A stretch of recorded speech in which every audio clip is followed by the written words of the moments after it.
I'm David Knowles, and this is Ukraine, the latest. Today, Francis Dearnley and I speak to journalist Sergio Olmos, who's been on the ground in southern Ukraine, talking to soldiers and civilians as Ukrainian forces advance towards Kherson.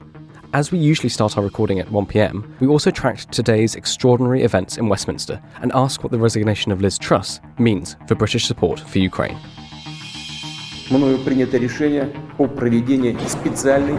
This hideous and barbaric venture of Vladimir Putin must end in failure. Ukraine can win, Ukraine must win, and Ukraine will win.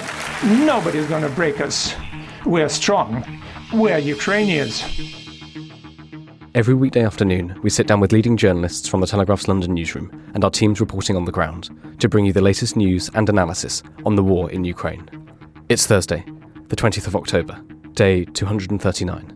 And today, I'm joined by our assistant comment editor Francis Dearnley, and speaking from Kyiv after his recent reporting stint in Kherson, Sergio Olmos. I started by asking Francis for the latest news. Yes, thank you, David, and good afternoon, everyone. Yes, an extraordinary, announcement from Ben Wallace, the British Defence Secretary, that a Russian aircraft on September the 29th released a missile near a British aircraft patrolling in international airspace over the Black Sea. He said that Britain immediately suspended patrols following the incident involving an unarmed RAF RC-135W Rivet joint spy plane, which was on a routine patrol when it was intercepted by two Russian Su-27 fighter aircraft. He has told Parliament that he wrote to his counterpart and the Chief of the Defence Staff in Moscow about what was, quote, a potentially dangerous engagement to express his concerns. Moscow have then replied on the 10th of October, stating that they had conducted an investigation and put the engagement down to a, quote, technical malfunction.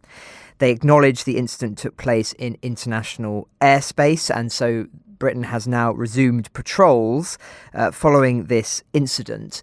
Now, I think this is significant for two reasons. First and foremost, it shows how in war things can go wrong. Things can escalate due to human error.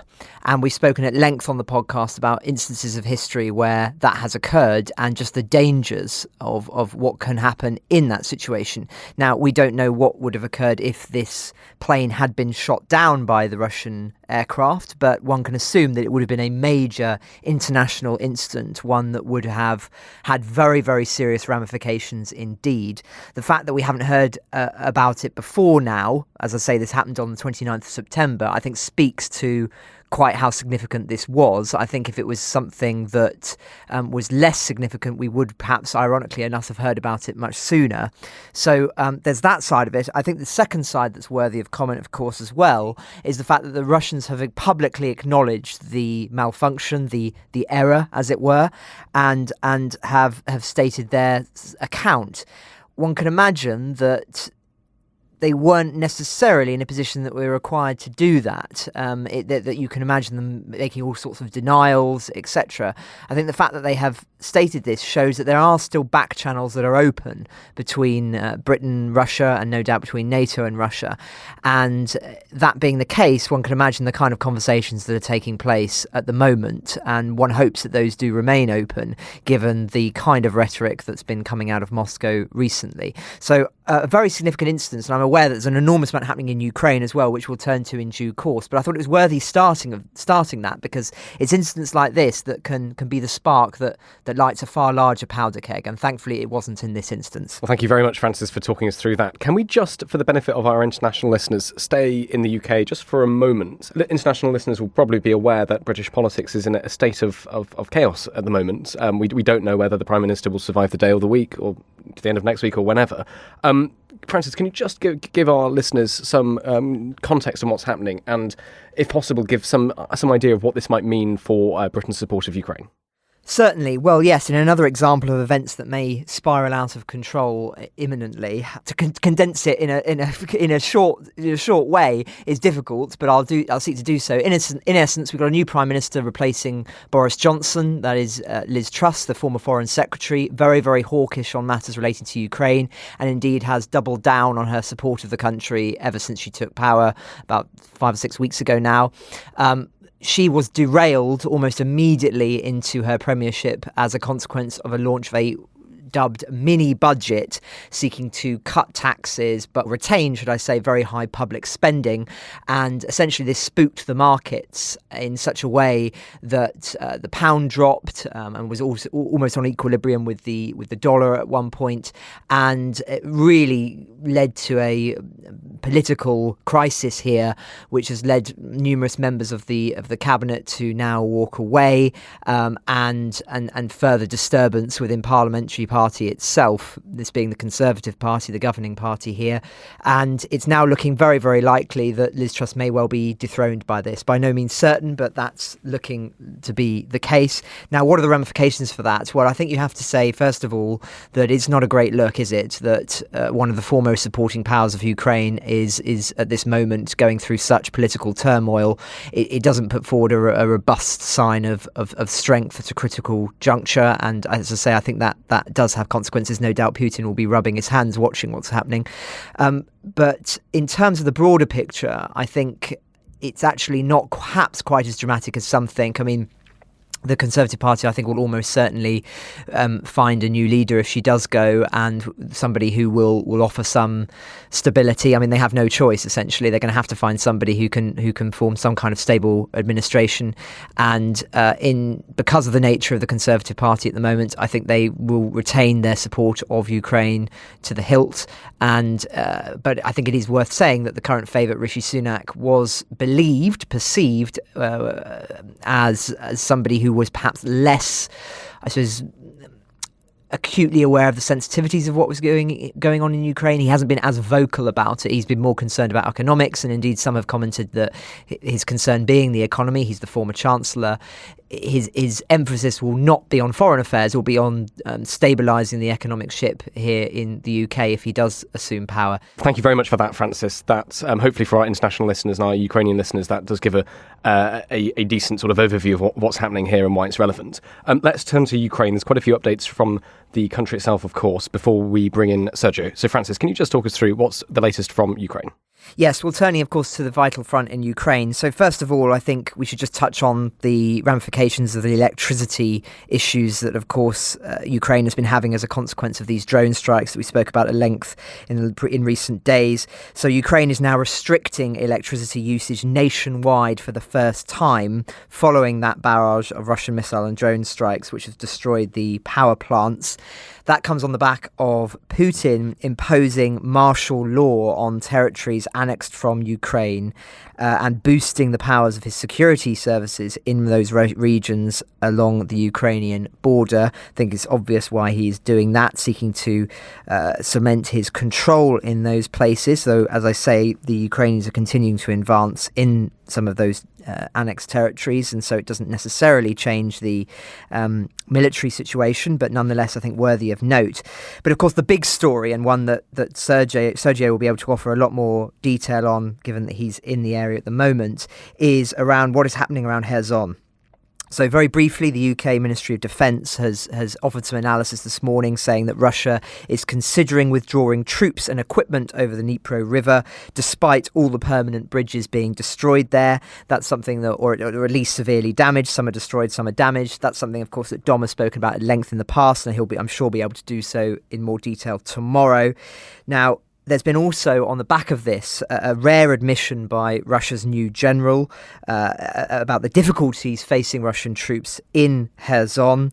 He said in Russian media that, quote, a difficult situation has emerged in Kherson, where Ukraine has been conducting, of course, a string of successful counteroffensives, and says that as a consequence of this, that withdrawal is being considered. As I say, that's echoed by the MOD, and And also another interesting piece of analysis on this that's just worth talking about is from the Institute of the Study of War, which is saying that it believes that as a consequence of any withdrawal, it seems likely, given the research that they've been putting together, that Russia will seek to destroy the dam near the city of Kherson, blame it on Ukraine as part of its plan for the withdrawal, saying that, in a sense, to conduct a false flag attack and blaming the breaching of the dam on the Ukrainians in order to cover the retreat and to prevent and delay the Ukrainian advances across it. So very, very significant developments on that front, and of course one that we've followed very, very closely on the podcast from the beginning. But no doubt, as I say, Sergio can offer a lot more insights on what's really happening on the ground. Thank you very much for that, Francis. Well, Sergio, this is a perfect time to turn to you. Francis has given us a broad sort of strategic update. You've been on the ground near Kherson. Can you tell us a little bit about where you've been and what you've seen? Yeah, so we were able to go right up to the front line. We were in a recently liberated village that was, they told us they had been liberated like October 4th, but I think officially it's been liberated on the 12th. And we got some incredible access. There's a media blackout in Kherson, so you can't really go down there by yourself. You have to go with a press officer, and usually that can be cumbersome and not very, you don't see that much. But our press officer was just willing to go, right up to it. And we got to talk to residents and villages that had been liberated 2 weeks ago, and we got to talk to residents who were like right next to tanks that were firing at Russians. And the most interesting part of that was we were right there talking to a resident, and this unit rolls up, and their movements are so swift. I mean, they're not sloppy. They don't stand around. They kind of know what they're doing. And we were talking to them and saying, what's going on here? And they're like, well, this is mostly outgoing fire. There's some incoming, but that's our tank working right there. The bastards are a kilometer away. Should take cover. There's shrapnel flying around everywhere. And he's like, you guys got pretty close. He's like, there's nowhere else to go. It's a kilometer away is the Russians. So seeing it from that perspective, I can tell you that there's a couple of differences from Kherson to the Kharkiv counteroffensive, because I covered both. One of them, the most striking one, is the terrain is different. Right? It's not forest. Kherson is huge open fields. And because of that, even these liberated villages, when you're driving between them, you're pretty exposed. I mean, it's not just you in a car. I mean, anyone's exposed, the tanks, the convoys. And that's really striking. I mean, it was a clear, beautiful day. And just driving between liberated villages, we saw a fighter jet, twisting in the air. I saw anti-air defense really close by, knock something out of the sky. And it's over before you even know it. I mean, it literally shot, exploded, and it looked like somebody put their cigarette out in the blue sky. And you hear artillery almost nonstop. And what's interesting is when you're driving between villages, if you look to your left, we saw smoke kind of hitting positions. Look to our right, we saw smoke hitting positions on either side of the road for kilometers in the distance. And it was just like, wow, the front line is super active in many directions. And the other interesting thing was there was a lot of trenches that we passed that were Russian trenches. And I got to go inside some of them. And we were just kind of looking at the different ones. I mean, there were some that were they were zigzagged, and then there were some that were in a straight line for hundreds of feet. And we know now, since from World War I, like, you don't dig straight lines in trenches because, shrapnel can go through it. It's easier to target. If a drone's hovering overhead, that's a very easy task for a drone. So it's just it was just kind of this very lazily dug fortifications in some cases, and there was dead Russians still in some of the trenches, outside the trenches. In one case, there was a commander who had been he's still laying on the ground, and we kind of stopped there to look at him and look at the fortifications, and soldiers would pass by and just kind of glance over and kind of smirk and keep driving. And in the trenches, I saw a pot of stew that with a spoon still in it. And I was just taken back by like how how recent Russians were fighting in these very trenches. The officer we were with was telling us that they had cases of guys who would stick their legs out of the trenches hoping to get shot, and like the ankle to get pulled out of the front lines. He said that some of them were so poorly trained, that recently mobilized, that they would put up the appearance of a fight, but when Ukrainian forces got close with tanks and with drones and the combined arms, is Dom calls it, like they would start retreating. That they would put up a fight when they're in the distance, but close by they would just pull back. And the other thing too about the trenches, not to belay this point, but they were so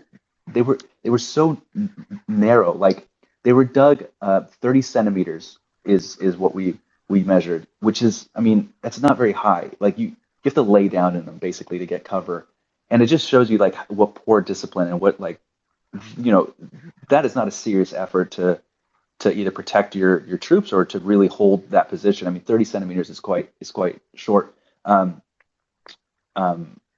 then moving away from that stuff, I can tell you that the biggest takeaway was that this is not inevitable for Ukrainian forces to win this counteroffensive. I mean, I saw an American Humvee on the side of some trenches that was blown out, and the Ukrainian soldiers were like, "Yeah, that was a Shahed Iranian drone that hit that last week," and it just makes you think, like, geez, that is that's a pretty good piece of equipment. These lines where I'm standing at that moment were, I thought, pretty secure, and they were just like, yeah, no, the drones, they're you look up, like they might be around here somewhere, and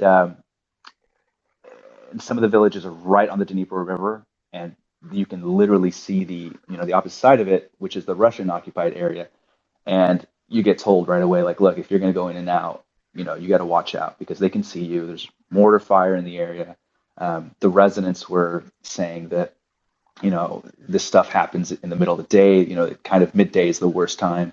So much to talk about. Thank you so much for that overview, Sergio. You've talked about going to the trenches and talking to the soldiers, but you're also speaking to residents. Can you tell us what the Ukrainians are telling you when you move around these liberated villages? Yeah, it's further away from the fighting. People are much more open to talk, and that's similar to what we've seen in other liberated areas. We talked to a couple who had lost their home had been destroyed, but the entire village had been destroyed. And they were saying, we have built this for 10 years and then perfecting it for the last 15, really making it a home. Like kind of saying, like, we built a house for 10 years and then we made a home for 15, and it was all destroyed. There was a rocket sticking in their front door, just like on their doorstep. And it was sad. She was, the mom was just crying inside of her living room, which is completely destroyed. But they had cows, and the cows had when they had come back, they had noticed the cows they would wander around the town to eat food, but when they left the village, they obviously released all their animals. It's a cruelty to kind of keep them tied up. You have to release them to give them a chance to survive. And the cows would eat whatever they could around town and then come back and sleep at their house at night. And that was really interesting. We saw similar things with other animals, chickens and dogs and cats and stuff. And then I talked to people who were totally afraid of Russians still, right on the front lines. People did not want to be filmed. They do not want to give out their name. They'll talk to you like, hey man, like what do you want to know? And many of them, we got to speak to them under very harsh conditions, which is some of these, all of these villages, really, there's no electricity, no running water. So volunteers will bring in water and residents will come out to fill up their buckets, and you get to kind of speak to people.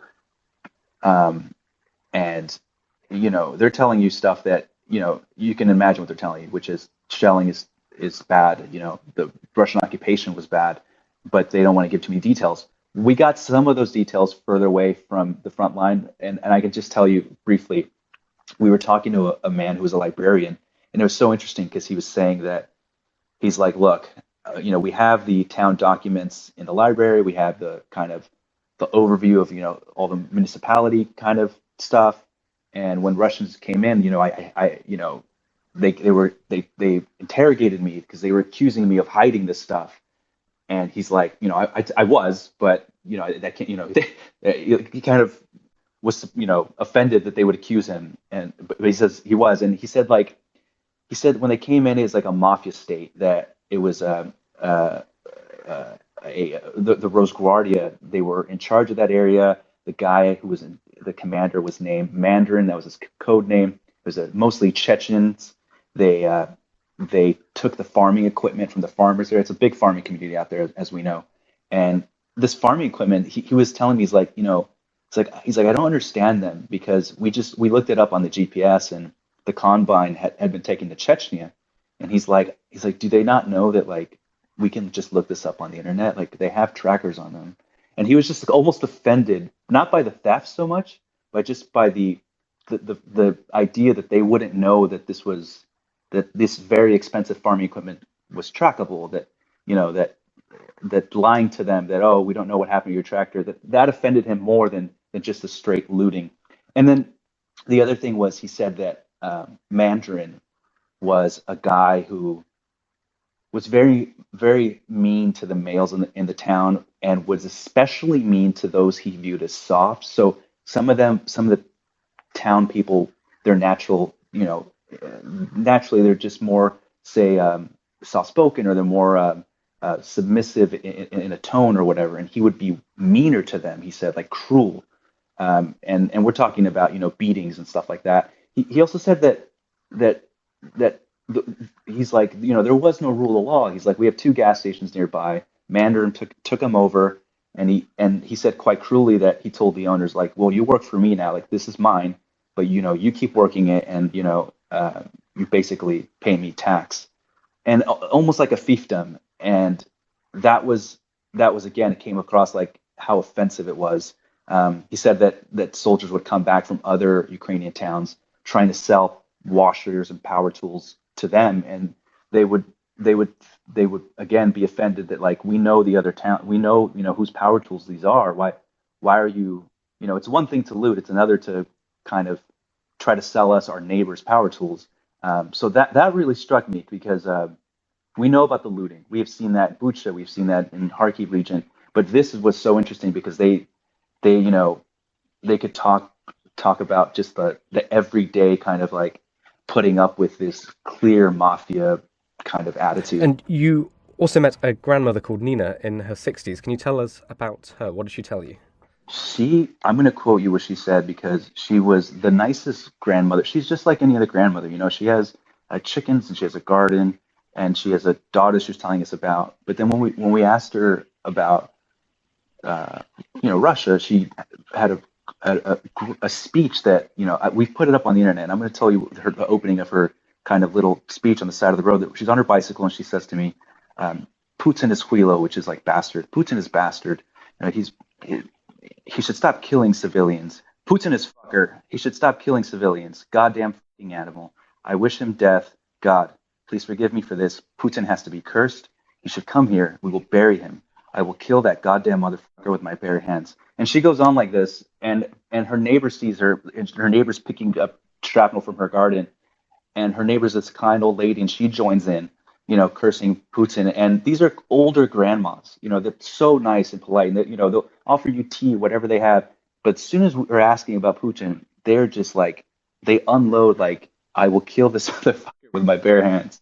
That's quite extraordinary. Just moving away from the residents, Sergio, what was your sense of the mood amongst the soldiers? And you said, this offensive isn't a done deal. It's a harder fight in the south. The Iranian drones are making an impact. How is their morale? What did they tell you?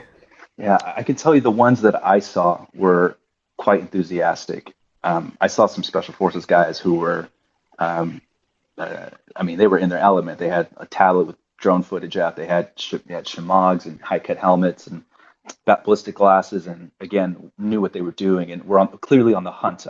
They came across as predators, stalking the tall grass. And I talked to some soldiers who were coming off the front lines, and they were dusty, they were dirty. I don't know if but what the front lines smell like is, you can smell it. You can smell people who have been living in their clothing. and their spirits were quite high. I mean, they were telling jokes with us. They were just in one case we talked to some guys next to a burned out Russian tank, and they were just laughing at the tank crew who had been caught there. So the ones I talked to were enthusiastic. I would say though that we should caution that I didn't visit a hospital, right? I didn't visit a field hospital or anything like that, and that might have been a very different experience. But on the front lines, the Kherson soldiers I met were definitely good spirits, and I would say that that was similar to the Kharkiv offensive, where we rolled into a Zoom or Balaklia or even Kupiansk, and soldiers were very clearly on the hunt, aggressive, not like, morale was not slipping. I mean, I think they're pushing forward, and even when I was there, new villages were getting taken over, and I'm not gonna say which, but that attitude was in the air. I mean, it was very dangerous. The skies are blue and then black because of firing, but you might expect to hear like a lot more I don't know, like exhaustion, but I got mostly a feeling of like predators on the hunt, kind of giddy to keep moving forward. Can I ask just quickly, I mean, you might not have seen too much of this, but obviously Western supplies to Ukraine in terms of weapons, ammunition and everything else has been a constant subject all the way through this conflict. You talked briefly about the kind of, the equipment they've got, but did you hear from them what they wanted more of, or what they wanted the West to provide? No, and I'll tell you why though, because there is a blackout with anything military, and so kind of I couldn't really start asking about like what equipment. Officers at the moment would just tell you like, hey man, we can't talk about that stuff. So I don't really have much there. I could tell you what, like, just not grunts, but just everyday soldiers were doing, smoking a cigarette and talking. But in terms of kind of higher level, like, here's what we need, here's what we're lacking in supplies at the moment, that I just don't have anything for you there. No, that's a fantastic answer. Thank you, Sergio. It's even if we don't know, it's good to know why. So thank you for explaining. Francis, I know you've been listening to all of this and you've got some questions, but very quickly, could you just update? I mean, you mentioned the travails of the British government. It's continuing as we speak. Can you just update our listeners as to where we are? It absolutely is, David. So as I speak, Liz Truss is about to give a speech outside of number 10 Downing Street, of course, the home of the British Prime Minister. And it sounds as if she is going to resign. Not confirmed yet, but that seems to be what we're hearing. So, of course, more news on that as we have it. It's literally happening as we speak. So, but my question to Sergio is so fascinating hearing Sergio's insights on this. Sergio, so much has been spoken about Kherson symbolically in this war. It's become something of a sort of Stalingrad city, at least how it's spoken about as being a key front in this, with symbolic value for the Ukrainians and, of course, symbolic value for Putin to hold on to it. Just wondered if you had any insights on that, on the people that you've spoken to, or perhaps that's very much a Western narrative rather than a Ukrainian one. No, I think it is here as well. People definitely want to take back Kherson. It's such a, I mean, even when I was talking about Kherson, people would ask, like, look at me, like you came back from Kherson. They would look at me like, Kherson region or Kherson the city? Kind of like, did we take the city? I think Ukrainians are all eyes are on Kherson at the moment for Ukraine. Thank you. And just generally, I wanted to ask if there's anything that struck you being out there that perhaps was different than you expected. Any real shocks further to the ones that you've already spoken about? Yeah, maybe I'll just reiterate an earlier point that, and I'm happy to eat my words, but it doesn't feel like the Kharkiv offensive. I know this has been uttered by Ukrainian officials. President Volodymyr Zelensky has already cautioned people that this is not going to be a lightning thing, that's going to be a kind of a grind. And I know that today the British Ministry of Defense said that they're expecting Russian forces to possibly have a huge withdrawal on the west side of the Dnieper River. Just coming back to the front lines, to me it seems that there's real challenges. But one is the terrain it's very open, right? And you can see kilometers in every direction. So that is just hard to fight, and it's not forest. There's not a lot of shade. I mean, you're full view of drones, airplanes, and artillery. And that village we went to, where were 1 kilometer for Russian forces, had been liberated already more than a week ago. I think 5 days earlier, and there was heavy fighting just a kilometer away, which makes me think that, this is very, very different from what we saw even in Le Mans, right? In the Donbass. It doesn't seem like they're simply running away. It seems like that because the terrain, the trenches, the open fields, that it's just going to be a much bloodier, like every kilometer is going to cost a lot more. I'm happy to eat those words if it turns out that, there's a collapse tomorrow and it turns into a rout or something. But I would just caution that, because of the terrain, and it is a different thing than what we saw in Kharkiv. And Sergio, what are you going to be doing next? You've been in Kherson for a while. Where is your reporting taking you? Well, again, if Kherson, if there is a collapse, I'm actually heading right back down. So, and I actually was just talking to Telegraph about, we were just discussing if that happens, I'm heading right back down. But otherwise, this issue with the Belarusian border, I might look into that. Might go up there, and just generally, I'm back in Kyiv, and there's air raid sirens. We were just driving by one of the power stations there, going to our hardware store where people were stocking up on stuff, and it feels, I've been here since March, but it feels almost like, to me, it feels like a pre-March, like the stuff I wasn't here for, the early days when there was missiles coming all the time. Because right now in Kyiv, businesses, a lot of them are closed out. People are turning off their lights. People are, last night my landlord texted me saying like, hey, make sure you guys all shower tonight because I don't know if the hot water is going to, be working this week. And it feels like it just came back in the front lines, and I'm worried about missiles now here at home in Kyiv. And that to me is there's like reporting to do here. So I'm not sure, but I think,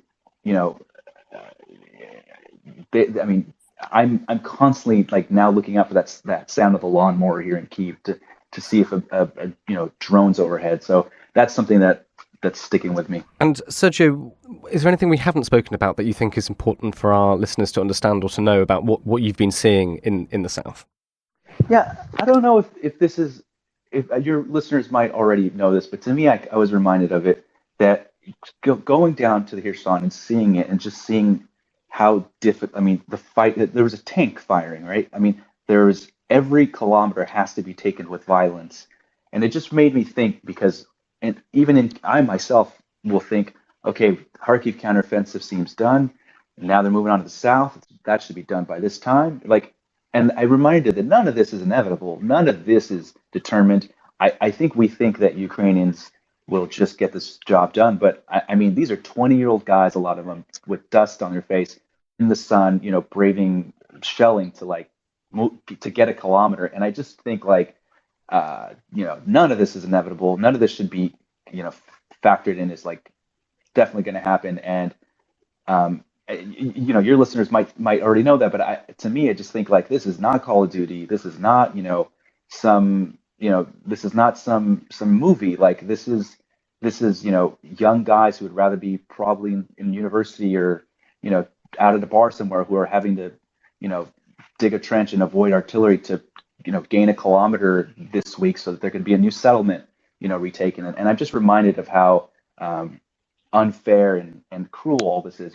This is, everyone's taking time out of their regular lives now for 7 months, to try to return to normal, to try to just, not be under the heel of a dictator in another country, right? And I'm just reminded of all that this is, it's not fun, it's not a game, and it's things can go very bad, and the only thing keeping that from it is the will of 20-year-old guys out there who refuse to retreat.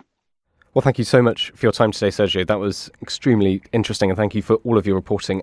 For our listeners, if you want to read Sergio's dispatch, do just go to the Telegraph website. You'll find it there. It's quite a read, and he talks about a lot of the things we've just discussed. Francis, can I come to you? There's more updates, I'm very sorry to say, from the world of British politics. There certainly is, David. Well, Liz Truss has resigned. It's happened.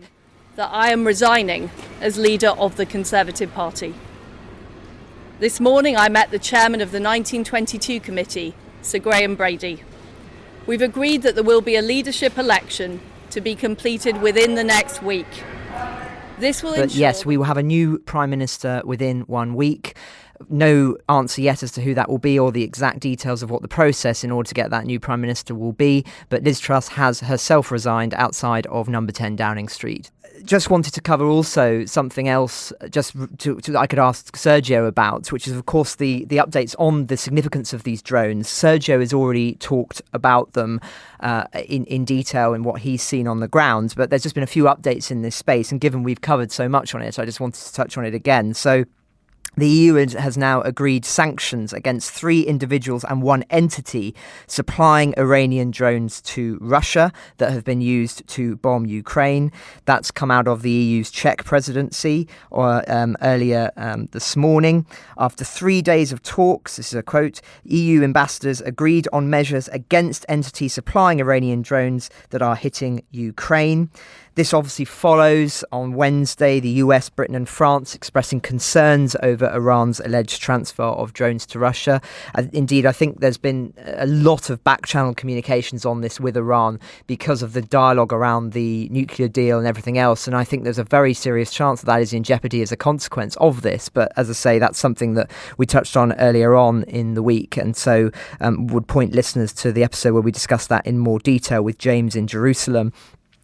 Just whilst we're on the subject of drones, we've had a very interesting interview in The Telegraph with Major General James Martin, who's the commander of Britain's warfighting division, and he has talked about the proliferation of drones and how it means that one can no longer count on controlling the skies in war as a consequence of this new development. And, quote, we don't assume we have control of airspace anymore. We don't assume we have air superiority or supremacy as we have done in the Middle East. We now assume that we will have limited windows of opportunity to do what we want to do. That's the difference between fighting a peer adversary versus fighting a counterinsurgency. Now, of course, he's talking in the context here of in a future military-style engagement where the British Army will have boots on the ground. But of course, these remarks, I think, should be seen in the context of what Ukraine is doing in combating them, and the fact that Britain is supplying weapons to combat them is suggestive of just how difficult it is on the front line in Ukraine to be battling against these drones. But as I say, I wanted to just ask Sergio, what's your feeling on the significance of these drones for what's changing on the battlefield? Is it something that is being interpreted as a game changer, or is perhaps that actually slightly over-egging it? No, it absolutely is a game changer, and not just for the battlefield. I think the insidiousness of it is that, like, because they're so slow, the air raid sirens are a lot longer. They last hours now, and because they come in these huge waves, some are going to get through, and that psychological factor just here, it means that people are hearing an air raid siren for 5 hours, so they know some will get through, and because you can't just stay in a bomb shelter for 5 hours, you have to keep going out and conducting your business. You have to go to school. You have to go to the grocery store, whatever. And you just know now that something might be hovering overhead, and that's the insidiousness of it. On the battlefield, what I felt, again, seeing that Humvee burned out was, damn, there is, this is the roll of the dice out here. It's clear skies. You could be in a really, an armored vehicle, but if the drone sees you, goodbye, like that, there's really, it's not like the missile defenses or the cruise missiles where I can tell you, when there's a cruise missile launch, they get detected and you kind of know, okay, you got about 20 minutes. The air defenses may shoot some of them down, but you can head down to the shelter. With these drones, they may say the drones have launched, and the next 5 hours you're just kind of waiting to see if anything gets hit. Thank you, Sergio. Thank you, Francis, for your questions. Francis, just one more update. Can I ask you what is happening in Italy? We talked about it briefly yesterday. Silvio Berlusconi, who's in the coalition Italian government, and there's more details coming out from some things he's been saying. Can you talk us through it? Yes, Britain is not the only country that's going through political turmoil at the moment. I spoke yesterday about Italy and the leak that Silvio Berlusconi, who's going to be having some kind of role in the new right-wing government set to take over soon, had said that he'd renewed his friendship with Vladimir Putin as a consequence of a delivery of a special birthday card and some bottles of vodka. And indeed, there's been a further leak today, which has gone further in his accusations and interpretation of the war. He has blamed Ukraine, indeed, for starting the conflict with Russia, claiming that Putin was forced into ordering the invasion against his will. Now, as I say, these inflammatory remarks come on the back of what's already been a very embarrassing week for the coalition to take over. In the leaked audio clip published by an Italian news agency, the former Prime Minister claims that Zelensky had embarked on an aggressive policy towards the regions in eastern Ukraine claimed by Russia. Now, I'll quote explicitly from him, "You know how the thing in Russia happened, right?" He claimed that among the soldiers who were deployed, the Republic suffered around 5,000 to 6,000 or 7,000 casualties. Zelensky comes on the scene and he triples the attacks on the two republics. The war, instead of being a 2-week operation, has become a war that will last for 200 years or more. So very, very incendiary remarks indeed, and you can see why it's caused such consternation in Italy. No doubt there'll be more fallout on that tomorrow. In terms of my final thought, I just wanted to reflect on, what's happening in Britain, really. I think it's fair to say that this is a huge embarrassment for the Conservative Party, a huge embarrassment for the country, really, on the international stage. Often when one is comparing democratic politics, it's often said that Britain has one of the stablest in the world, has the mother of all parliaments, of course, being the House of Commons in Westminster. And yet the chaos of recent weeks, with not only Boris Johnson being ousted from power, but now Liz Truss being forced to resign due to errors made by her and her cabinet, is, as I said earlier on, something that no doubt Putin will be watching very closely and gleefully, frankly, given, as I say, the robustness of Liz Truss on the matter of Ukraine. Now, one other thing I wanted to touch in on this is that, of course, Ben Wallace, who has been one of the most articulate defenders of Ukraine, is in Liz Truss's cabinet. He remained in the same role as Defence Secretary as he did under Boris Johnson. Now, we don't know, of course, who is going to succeed Liz Truss, but whoever it is will have a decision to make as to whether to keep Ben Wallace in that role. I would expect that they will keep him there, but it's by no means certain. And I think that is something that could be a potential consequence of this, that new prime ministers bring in a new cabinet and certain people are removed as a result, even if they've been doing a good job up until now. Now, as I say, that's not me speculating that he will go, but I'm just saying that it's a possibility. And so, as I say, extraordinary events that we've obviously been following live on the broadcast today, but there will be more fallout on this tomorrow, and some that we'll no doubt go into more detail on, but quite an extraordinary day in British politics. The resignation of Liz Truss as British PM today has punctuated today's discussion on Ukraine the latest. My colleague Christopher Hope has a politics podcast for The Telegraph. It's called Chopper's Politics. And this morning, before the news of Liz Truss stepping down was announced, he interviewed the British Armed Forces Minister, James Heappey. They talked a little bit about Ukraine and Russia. Here's their conversation. When you were last on this podcast, shortly after the war broke out, Russia's invaded Ukraine, you said this. There are missile systems deployed in Belarus that are capable of delivering tactical nuclear payloads, so battlefield nuclear weapons. And I don't know whether he would use those. I think that Russia has a doctrine of a violent overmatch, so the more resistance it meets, it just goes for the risk of tactical nuclear payloads in the war in Ukraine. That hasn't happened yet, but how near are we to Putin deploying nukes? So I think there's good news and bad. The good news is that was the case then, that there were missiles like the Iskander, for example, that were based in Belarus that have the capability of carrying tactical nuclear payloads. But so many of those Iskander missiles and the other kind of high-end sophisticated cruise missile type systems that Russia had in its arsenal in February have now been wasted in an appallingly badly delivered military plan, if indeed there was really a plan, that in many ways the kind of scale of that threat is diminished. But that's the good news. The bad news is that so bad has been the execution of the Russian plan. So many generals have been sacked by Putin as the operational commander. So regularly has the Russian plan faltered and the Ukrainians capitalized and pushed them back, that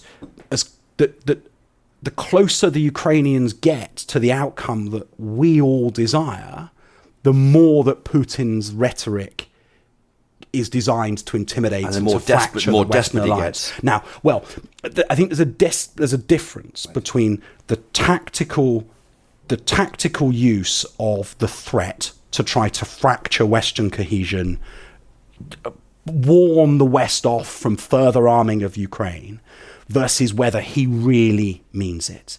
He is the only person who is talking about this as a nuclear crisis. Nobody else is.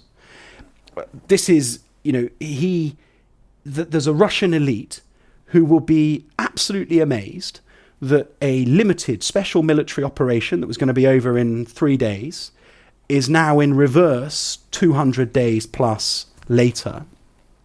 And there are sensible people in Russia, and Putin doesn't have, he's not suicidal. He knows what he's doing. And if you look at what he was saying in Astana the other day, it was very different to the language he was using the week before. So I think we have to hold our course. We have to make sure that our allies are still solid around us. And the perverse thing is, for all of the trials and tribulations at home, internationally, the UK continues to lead in this stuff. The conversations we have with our defence and foreign policy colleagues around the world, they look to us to sort of say how we see it, what we think comes next. So we just need to keep people focused on the fact that Ukraine must win. This must end on Zelensky's terms. That to not achieve that would be to set the conditions for the rest of this century. What is a win? Is it Russian forces exiting all of Ukraine territory, including Crimea? Well, I think that's for Zelensky to define. And I think it's for, and I think we have to be ready to stand behind him in that. I think it becomes, you immediately create the conditions for fracture of the Western alliance if you start to say that we're going to try to negotiate with Zelensky about what we think are appropriate terms. That is to erode his sovereignty and to reward Putin's belligerence. But I think we all also have a very clear idea of kind of what would be a provocation to many, and I don't think it'd be appropriate to be explicit about those. But the overarching principle is this is about where Zelensky wants it to end, but of course set against a very clear understanding of how we would avoid provoking. And the European Union alliance, that won't fracture. The UK can continue to lead and keep that together. Yeah, I mean, I think what's really interesting for all of those who say that our place in the world is now hugely diminished and our role in Europe is now one in irrelevance, that is wishful thinking on the part of those who are seeking to play out an anti-Brexit narrative. The reality is that the last 2 years has reinforced just how central the UK is to Europe as a community of nations and our shared security. And the fact that we no longer sit at the Commission top table, an irrelevance compared to the role that we play in shaping the views of allies around the continent. Britain's role has almost grown, really, outside the EU. I mean, there's... Okay, we've reminded European allies of our centrality to European security, if nothing else. And the question, which I've got to ask you, it might be unanswerable, when does the war end? That is a tough one to answer. It could be relatively soon. The Ukrainians are doing well. The Russians are resorting to conscripts and have increasingly depleted stockpiles with which to prosecute their campaign. But the weather and the state of the ground in Ukraine will have a vote in that over the next 6 months. And Russia is still an awfully big country against which the Ukrainians have to fight. And so as much as it is possible that it could all be over very quickly, it is equally possible that it could be grinding on in 2 or 3 years' time. And I think we have to set ourselves for the latter, but hope for the former.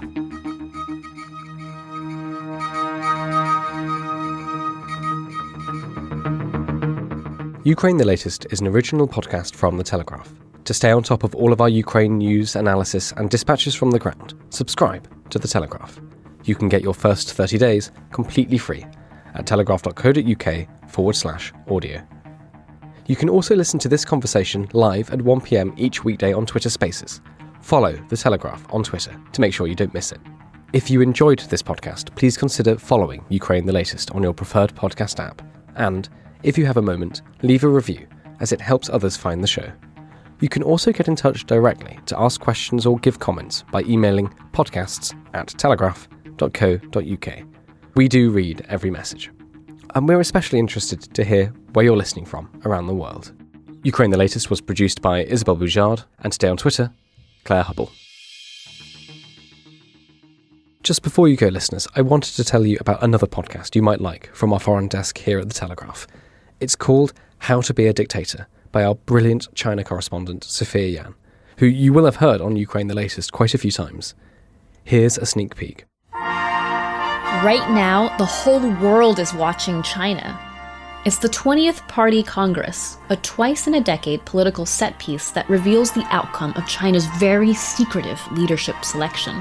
And there is, of course, only one man in the running: Xi Jinping. This is seismic. After the death of Chairman Mao Zedong, there has been a 2-term limit on Chinese leaders. No more. Xi is on the cusp of effectively becoming ruler for life. Understanding him has never been more important. They turned this place into a hell. We're in Beijing, we see business people that disappear by the day all the time. I mean, everything is protected and you're under constant watch. But reporting on Xi? Well, that might be my toughest assignment yet. I've come into a bathroom now to try to upload all these files in case on my way out I get stopped and searched and they try to delete these. Despite 10 years in power, he remains a puzzle, one we know very little about beyond official propaganda. Who is he, really? How has he managed to build a cult of personality? What kind of a leader has this made him? And what does that mean for all of us? China under Xi doesn't like these sorts of questions. Don't touch me! But I'm going to try and ask them anyway. I'm Sophia Yan, and this is How to Become a Dictator. Coming soon from The Telegraph.